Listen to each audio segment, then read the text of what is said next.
சிவாய்.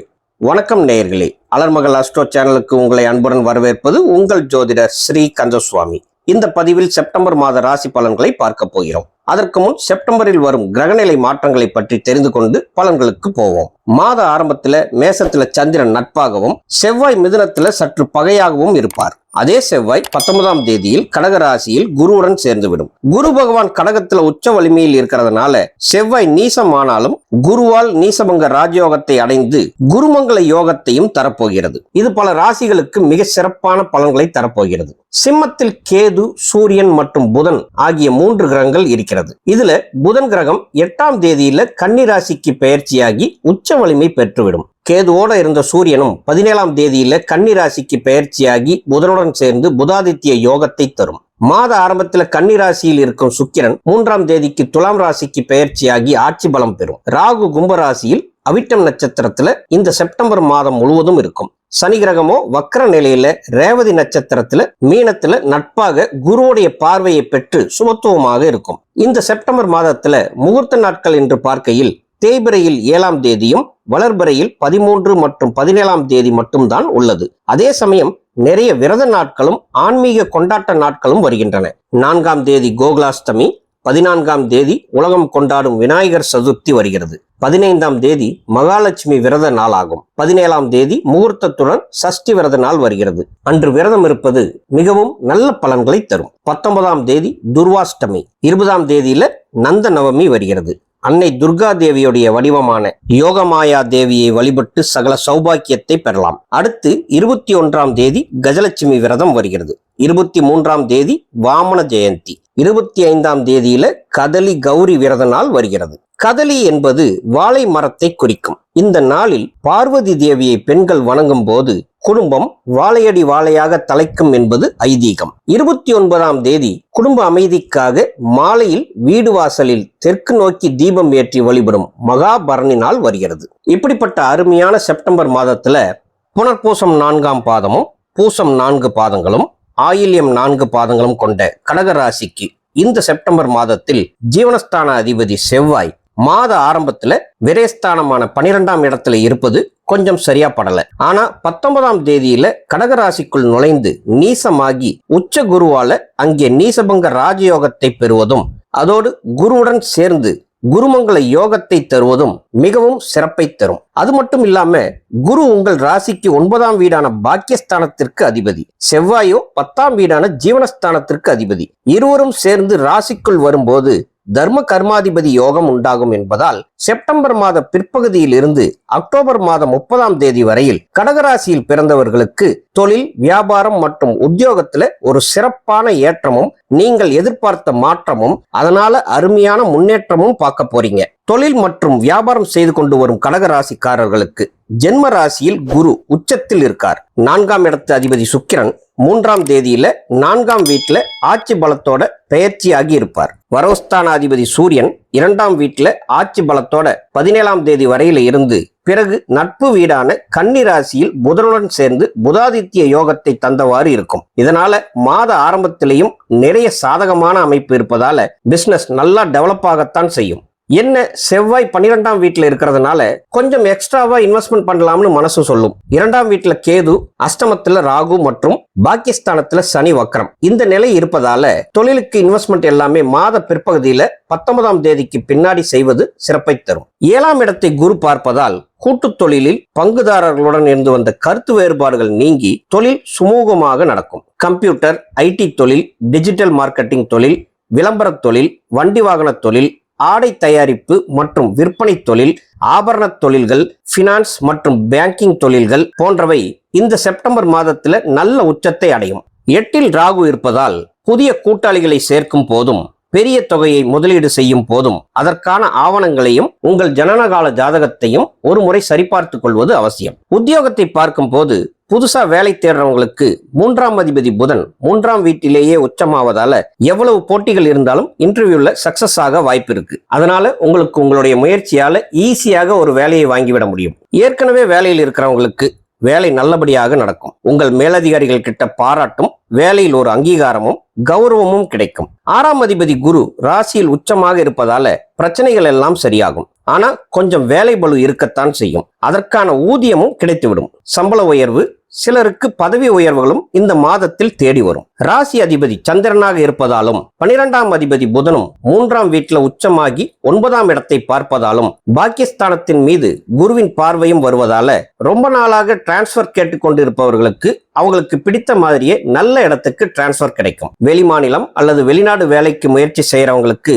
இந்த மாதம் மிக அருமையாக இருப்பதால விரைவில் வேலை கிடைக்கும் யோகம் இருக்கு. இந்த மாசத்துல நண்பர்களால அவர்களின் உதவியால கூட வேலையில ஒரு நல்ல விஷயம் நடக்க வாய்ப்பு இருக்கு. அது மட்டும் இல்லாம புதிய மனிதர்களுடைய தொடர்புகளும் உண்டாகும். அவர்களால உங்களுக்கு ஆதாயமும் உண்டாகும். போன மாதம் டல்லாக இருந்த நிலையெல்லாம் மாறி இந்த செப்டம்பர் மாதத்துல புத்துணர்ச்சியோட செயல்பட தொடங்குவீங்க. அடுத்து பொருளாதார ரீதியாக பார்க்கும் போது பணவரவு நல்லாவே இருக்கும். ஏற்கனவே வாங்கி இருந்த கடனை அடைக்க முதலில் பட்ஜெட் போடுவீங்க. அதனால கடன் பிரச்சனை குறையும். சிலர் சொத்துக்கள் வாங்கும் யோகம் கூட இந்த மாசத்துல பவர்ஃபுல்லாக இருக்கு. சுக்கிரன் 4ஆம் வீட்டுல ஆட்சி பலமாக இருப்பார். செவ்வாயின் பார்வையும் சுக்கிரன் மீது பதியும் என்பதால இடமாகவோ கட்டிய அழகான வீடாகவோ வாங்க வாய்ப்பு இருக்கு. அசையும் சொத்துக்களாக உங்களுக்கு பிடித்தமான வண்டி வாகனமும் வாங்கலாம். காஸ்ட்லியான ஆடை ஆபரணங்கள் வாங்க கூட வாய்ப்பு இருக்கு. 2ஆம் வீட்டுல கேதுவும் 8ஆம் இடத்துல ராகுவும் இருப்பதால குடும்பத்துல திடீர் மருத்துவ செலவுகளும் ஏற்படலாம். கொஞ்சம் கவனமாக இருக்கணும். குடும்பம் மற்றும் குடும்ப வாழ்க்கை பற்றி பார்த்தால் 2ஆம் இடத்துல கேதுவோட சூரியன் இருப்பதால நீங்க பேசுறது குடும்பத்துல இருப்பவங்களுக்கும் குடும்பத்தில் இருக்கிறவங்க பேசும்போது உங்களுக்கும் எரிச்சல் உணர்வை தந்து தவறாக புரிந்து கொண்டு சண்டைகள் உருவாக வாய்ப்புள்ளது. அதனால பேச்சில் கவனம் முக்கியம். 4ஆம் வீட்டுல சுக்கிரன் ஆட்சி பலம் பெற்று இருப்பதால வீட்டு தேவைகள் பூர்த்தியாகும். சுபகாரிய பேச்சுக்கள் சுமூகமாக முடியும். தாயின் ஆரோக்கியமும் சீராகும். தாய்வழி உறவுகள் மூலம் நன்மைகள் உண்டாகும். கூட பிறந்த சகோதர சகோதரிகளின் உறவும் பலப்படும். கணவன் மனைவிக்கிடையே இருந்து வந்த மனக்கசப்புகள் விலகி பரஸ்பர அன்பும் புரிதலும் அதிகரிக்கும். திருமணத்திற்கு வரன் பார்க்கும் கடகராசிக்காரர்களுக்கு போன ஆகஸ்ட் மாதத்துல இருந்தே உங்களுக்கு கிரீன் சிக்னல் ஆரம்பிச்சாச்சு. சனி கிரகம் வக்ரமானதில் இருந்தே நல்ல வரன்கள் வர ஆரம்பிச்சிருக்கும். சிலருக்கு இந்த மாசத்திலேயே நிச்சயதார்த்தம் நடக்கவும் வாய்ப்பு இருக்குங்க. இந்த மாசத்துல இருந்து வரன் பார்க்க ஜாதகம் வெளியே தரலாம் என்று நினைக்கிறவங்க தாராளமாக தரலாம். அருமையான மாதமாகவே இருக்கிறது.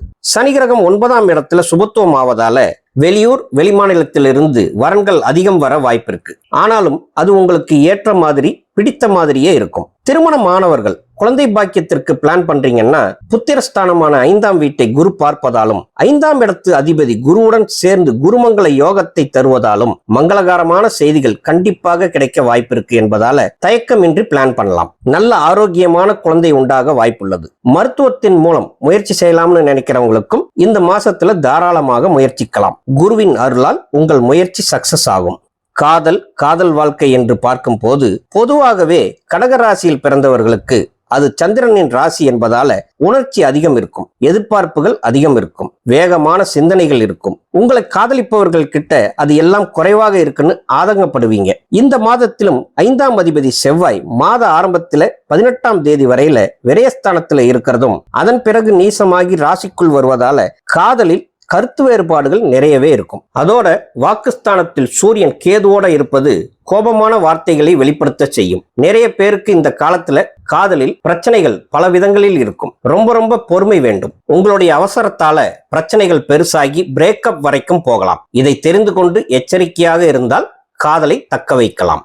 அடுத்து மாணவர்களுக்கு இந்த செப்டம்பர் மாதத்துல கல்விக்கான புதன் உச்சநிலைக்கு போக போகிறார். அதுவும் 3ஆம் இடத்துல. அதோடு 5ஆம் வீட்டை குரு பார்ப்பதும் மாணவர்களுக்கு டபுள் பிளஸ் என்றே சொல்லலாம். கூர்மையான நினைவாற்றலையும் படிப்பில் தீவிர கவனத்தையும் தரும். பரீட்சைகள் ஏதும் இருந்தால் நல்ல மதிப்பெண் எடுப்பீங்க. போட்டித் தேர்வுகள் மற்றும் உயர்கல்விக்கு முயற்சிப்பவர்களுக்கு இந்த மாதம் சாதகமான முடிவுகளை தரும். கல்வி ரீதியாக மாணவர்கள் இந்த மாசத்துல எந்த முயற்சி எடுத்தாலும் அது சக்சஸ் ஆகும். காலேஜ் படிப்புல ஏற்கனவே அரியர் எதுவும் இருந்தாலும் இந்த மாசத்துல வரும் பரீட்சைகள்ல எல்லாத்தையும் கிளியர் பண்ணும் அமைப்புகள் இருக்கு. அடுத்தது ஆரோக்கியம். அஷ்டம ராகுவின் தாக்கம் இருப்பதாலையும் அந்த ராகுவை சூரியன் பார்ப்பதாலையும் உடல் உஷ்ணம், செரிமான கோளாறுகள் அல்லது சிறிய அளவில் பின்முதுகில் நரம்பு பிரச்சனைகள், வலிகள், சிலருக்கு அலர்ஜி போன்றவை வரலாம். கேதுவோட சூரியன் இருப்பதால கண்களில் எரிச்சல், நெற்றிப் பகுதியில் அதிக உஷ்ணத்தினால வலிகள், சளிப்பிடித்தல், தோள்பட்டையில் வலிகள் வரலாம். ஏற்கனவே இரத்த அழுத்த பாதிப்புள்ள கடகராசிக்காரர்கள்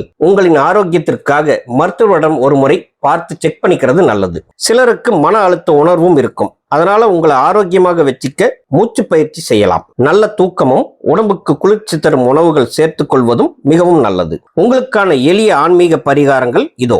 இந்த செப்டம்பர் மாதத்தில் வரும் வெள்ளிக்கிழமைகளில், அதுவும் வளர்பிறை வெள்ளிக்கிழமைகளில் துர்க்கை அம்மனுக்கு எலுமிச்சையில் நல்லெண்ணெய் தீபம் ஏற்றி வழிபடுவதும், வியாழக்கிழமைகளில் தட்சிணாமூர்த்திக்கு மஞ்சள் மலர்கள் சாற்றி வழிபடுவதும், அதோடு உங்களால் முடிந்தால் 2 ஏழை மாணவர்களுக்கு கல்விக்கு உதவுவதும் நல்ல பலனை தரும். அன்பர்களே, இதுவரை இங்கு பார்த்தது உங்கள் ராசிக்கான இந்த மாதத்தில் வரும் கோச்சார பலன்களே. இது இந்த மாதத்துடைய பொது பலன். உங்கள் தனிப்பட்ட ஜாதக பலனோடு இதை இணைத்து பார்க்க வேண்டும். உங்க ஜாதகத்துல லக்னம் என்ன, அதோட பலன் என்ன, உங்கள் நடப்பு தசா என்ன, தசா என்பது எந்த கிரகம் உங்களை தற்போது ஆளுமை செய்கிறது என்பதுதான். அப்போ அதோட பலன் என்ன, அதுல வரும் புத்திகால கிரக பலன் என்ன, அதோடு உங்கள் ஜனனகால ஜாதகத்தோட அடிப்படை பலன்கள், இவை அனைத்தையும் சேர்த்து வைத்து அதோட இப்ப நடக்கும் கோச்சார பலன்களையும் சேர்த்து வைத்து ஒரு முடிவுக்கு வர வேண்டும். அப்பதான் உங்களுடைய தனிப்பட்ட ஜாதக பலன்களை நீங்கள் தெரிந்து கொள்ள முடியும். நிறைய பேருக்கு இன்னமும் கன்ஃபியூஷன் இருக்கு. சுய ஜாதகத்தை மட்டும் பார்க்கணுமா, இல்ல சொல்ற ராசி பலனை மட்டும் கேட்டுக்கிட்டா போதுமான்னு. அதாவது சுய ஜாதகம் தான் மெயின் ஜாதகம். நாம சொல்ற ராசி பலன் என்பது கோச்சார கிரகத்தோட நகர்வுகளை வச்சு சொல்றது. இதுல நீங்க இன்னொரு கேள்வியும் கேட்கலாம், லக்னத்தை மட்டும் பார்க்கவா இல்ல ராசியை மட்டும் பார்க்கவான்னு. பலருக்கும் லக்னம் ராசி ரெண்டும் வேற வேறையா இருக்கும். ராசி என்பது சந்திரனை பொறுத்து, லக்னம் என்பது சூரியனை பொறுத்து. ராசி பலன் கேட்கும் போது இரண்டையும் பார்ப்பதுதான் நல்லது. ஒரு சில பேருக்கு மட்டும்தான் லக்னமும் ராசியும் ஒன்னா இருக்கும். அவங்க ஒரே ராசி பலன் மட்டும் பார்த்தாலே போதும், அதுவே 100% ஒர்க் அவுட் ஆகும். இன்னும் தெளிவா தெரியணும்னா உங்களுடைய ஜாதகத்துல ஒரு கிரகம் நல்ல பவர்ஃபுல்லா இருக்கும், அதோட தசா புத்தியும் நடந்துட்டு இருக்கும். கோச்சாரத்துல அந்த கிரகம் வலுக்குறைந்த இடத்துக்கோ அல்லது நீசமாகிற இடத்துக்கோ வருதுன்னு வைங்க, நீங்க பயப்பட வேண்டிய அவசியம் இல்லை. உங்களுக்கு பாதிப்புகள் எதுவும் வராது. அதுவே ஜாதகத்துல அந்த கிரகம் வலிமை இல்லாம இருந்தா மட்டும்தான் பிரச்சனை வரும். ரைட்டு. அடுத்து ஜாதகத்துல வலு இல்லாத கிரகத்தோட கோச்சார நிலை நல்ல பவர்ஃபுல்லான இடத்துக்கு கிரகம் வருதுன்னா அப்போ உங்களுக்கு அந்த கிரகத்தோட பாசிட்டிவான விஷயங்கள் அந்த காலம் முடியும் வரைக்கும் கிடைக்கும். குரு இப்போ கோச்சாரத்துல உச்சத்துல இருக்கார். பலருடைய ஜாதகத்துல குரு நீசமாகியோ ரிஷபம் மற்றும் துலாம் ராசியில பகையாகவோ இருக்கும் பட்சத்துல இந்த காலத்துல குருவுடைய நல்ல பலன் உங்களுக்கு கண்டிப்பாக கிடைக்கும். இதை தெரிஞ்சுக்கிட்டாலே போதும். அடுத்து ராசி பலன்ல லக்னத்துக்கு நான் பலன் சொல்லும் போது, லக்ன ராசிக்கு இந்த மாசத்துல பலன் சரியில்லை. அதே சந்திரன் இருக்கும் ராசிக்கு பலன் அருமையா இருக்கு. இதை எப்படி எடுத்துக்கிறது? லக்னத்துல வரக்கூடிய கெடு பலனை ராசியில வரக்கூடிய நல்ல பலன் குறைச்சிடும். அப்போ ஓரளவு நல்ல பலன் உங்களுக்கு கிடைச்சிடும். ராசியிலிருந்து லக்னத்திற்கு மாற்றி வந்தாலும் இதை போலத்தான் நீங்க எடுத்துக்கணும். சரிங்களா? இப்போ உங்களுக்கு ஓரளவுக்கு புரிந்திருக்கும் என்று நினைக்கிறேன். நேயர்களே, எங்கள் சேனலை முதல் முறையாக பார்ப்பவர்களாக இருந்தால் சப்ஸ்கிரைப் பண்ணிக்கோங்க. உங்களோட தனிப்பட்ட ஜாதக பலன்களை தெரிந்து கொள்ள இங்கே தெரியும் வாட்ஸ்அப் எண்ணிற்கு மெசேஜ் பண்ணுங்க. உங்களுடைய மேலான கருத்துக்களை மறக்காம இதில் பதிவு செய்யுங்க. உங்கள் நண்பர்களுக்கும் ஷேர் பண்ணுங்க. நன்றி. வாழ்க வளமுடன். ஓம் நம சிவாய.